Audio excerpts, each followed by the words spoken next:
What is up everyone, my name is Jasper and a couple of weeks ago I started teasing a little bit that I was starting a new website. I've been talking about it a few times in several videos and today is actually the time to start this new website. Now the intent with this case study website is that we're going to follow everything on this channel. So everything from this video, which is basically laying the foundation for it, all the way up to whenever it starts to earn money, to whenever I might even sell this website. There's just a lot that can happen with the site and I want to share every single thing with you guys. So in today's video, as I mentioned, we're going to be laying the foundation. This is basically what I'm going to do whenever I have an idea for a new website. So of course, you always need to start with an idea, and an idea in our case is usually starting with a niche. Now choosing the right niche is both very important and not that important. And I know that really sounds a bit weird and contradicting, but let me explain. So for me personally, I don't like spending hours or days or even weeks picking the perfect niche. What I always want to do is I want to pick a topic that I feel comfortable with, that I have something to do with and that I know a little bit about. But I don't want to spend hours that I could be spending on writing the articles. I don't want to spend all those hours on picking just the right perfect niche. Just go with something that feels great and not something that is perfect. So I did make a complete video on picking the right niche, but to sum it down, what I did for this niche is I basically looked around in my house. I looked around and I saw what is in my room. Is there any interesting topic, any interesting attribute, anything that's fun to write about? So I just made a whole list and I came up with 8 potential niches and I narrowed it down to 3. Of those 3, I basically asked my parents to just pick one for me, which is the one that you think fits with me, and that's the one I went with. Honestly, picking the right niche really doesn't have to be that difficult, but there are a few things you need to keep in mind. So first off, I said that picking the right niche is actually really important, and that is because your niche will dictate a little bit how much money you're going to make. So every niche is different, and some niches get way higher RPMs than others. Usually the rule is that whenever you have an audience with people that are a little bit older, that have money to spend, your RPMs will be higher. But when you have a niche with an audience with people that don't have that much money to spend, obviously your RPMs will be a little bit lower. And we're talking in terms of ads here, of course. But the same is also true for affiliates. If you have a site that has a lot of affiliate products, but you don't have people that have a lot of money to spend on these affiliate products, of course you're not going to make that much money. So that's why I said that picking the right niche is really important. Another important factor to this is that picking the niche will dictate how large your site is going to be. Some niches have much to cover and some niches don't have that much to cover. So obviously you should know that writing about dogs in general can garner thousands of articles.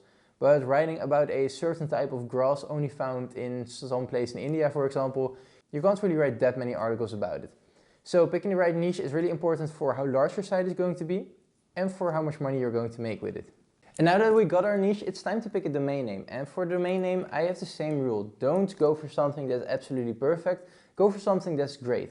So for your domain, I generally like to follow a few rules. Don't have the same letters after each other. I also don't really want any symbols in there, so I always leave those out. But aside from that, go for something that's just very both brandable, but also something that kind of dictates what this website is about.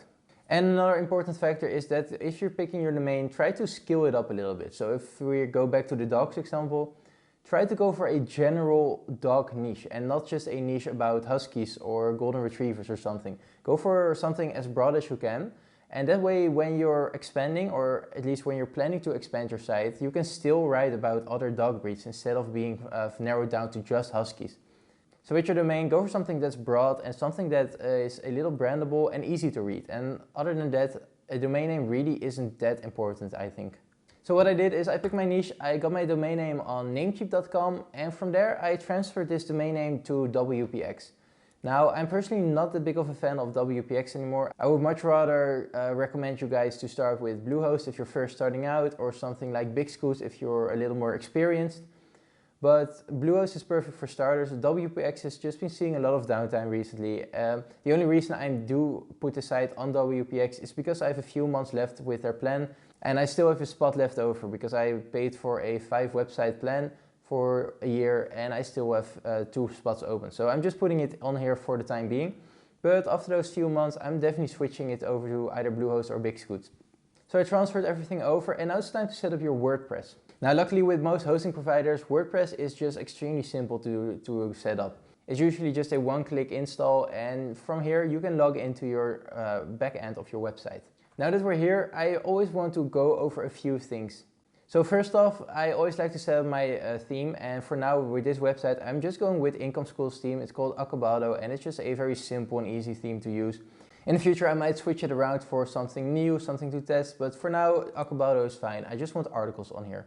After that, it's time for some plugins, and the only plugins I really download are Really Simple SSL to have my website SSL certified, and Short Pixel. This will compress your images and make sure that your site isn't slowed down by your images. Other than these two, I usually don't really install any plugins unless I really have a specific need for them. I am a big fan of Link Whisper, for example, and Link Whisper will probably be on here once the website is starting to grow and it has multiple hundreds of articles. But for now, Short Pixel and Really Simple SSL is just fine. So after that, it's time to go over some WordPress settings. Now I quickly want to run over this in the computer. And the first one I always want to go to is to settings and then general. Here you can set your time zone and your date format, and these are just some things to make it easier for yourself. After that, it's probably time for the most important step, and that is go to your settings and then reading. Here I always want to make sure that one box is unticked, and this is the one that's called search engine visibility. If you tick this one, it will discourage search engines from indexing your site. And if there's one thing we as bloggers do not want to happen, is not getting indexed. So always make sure that this one is unticked. Here you can also change how many blog posts or articles are per page. So I believe I have it set at 10. If you want it at 15, you can set it to 15. If you want it at 5, you can set it at 5. It's for your personal preference. Then I always go to the settings permalinks, and here I want to make sure that it's set at post name. So you got a lot of settings. You got your plain setting, which is basically page is and then a whole bunch of numbers. So if it's your 50th article, it's P is 50. That's your URL. I would always like it to just be at your post name. So if your article is about how healthy is coffee for you, I want my URL to be coffee website dash how healthy is coffee for you, or if you shorten it, it's going to be that. But this is always the nicest, it's the cleanest format, and it's the best for the user. Then if you go to settings privacy, you can generate a privacy policy. I always like to do this. It's just very simple to just have them generated for you. It saves you some time. You no need for anything yourself to draw up. So it's just an easy way to get your privacy policy up there. And then of course I always just go over my Short Pixel and Really Simple SSL settings. These are just your basic settings. I don't really change anything here. So that's basically what I always go over in WordPress. And once you've got all of this set up, it's basically time to go to the next step, which is the most important one, and that's creating the content and finding the articles to write about. Now that everything is set up correctly, it's time for the most important part, and that's creating the content.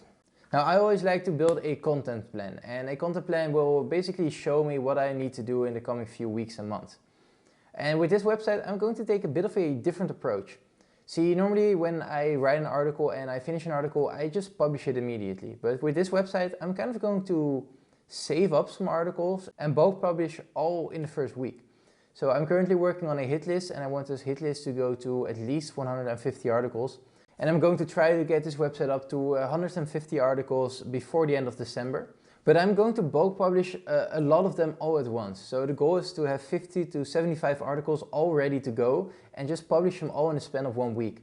So I heard a lot of great things about it, that people that publish around 100 articles in the first week, that they just get out of the sandbox much faster.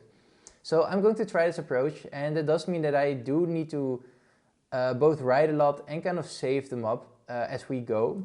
But I'm really excited to see what the result will be. So I mentioned that I'm building a hit list for this website, and basically the dumbed down version of how I do this is I just use Google Autosuggest. So what I do is I type in a question about my niche, and then I just see what Google recommends. Because if Google recommends it, that means that a lot of people are clicking it. Google kind of expects you to also search these phrases, and to save you some time, it already recommends those. So these are of course the types of articles that will get at least little traffic, and you kind of have to use common sense on how much they get, but sometimes you'll be surprised to see how many page views a very weird question might get you. From there it's basically a game of judging the competition. So I have a list of all these phrases. Let's just see how large the competition is. If there is any a huge website, say a BuzzFeed, a Vogue, or whatever, Forbes, if you see any of these websites, it basically just means that there's a lot of competition and it might not be worth the time writing. But if you only see forums, then you know that you're in a great spot because you can quite easily rank for those.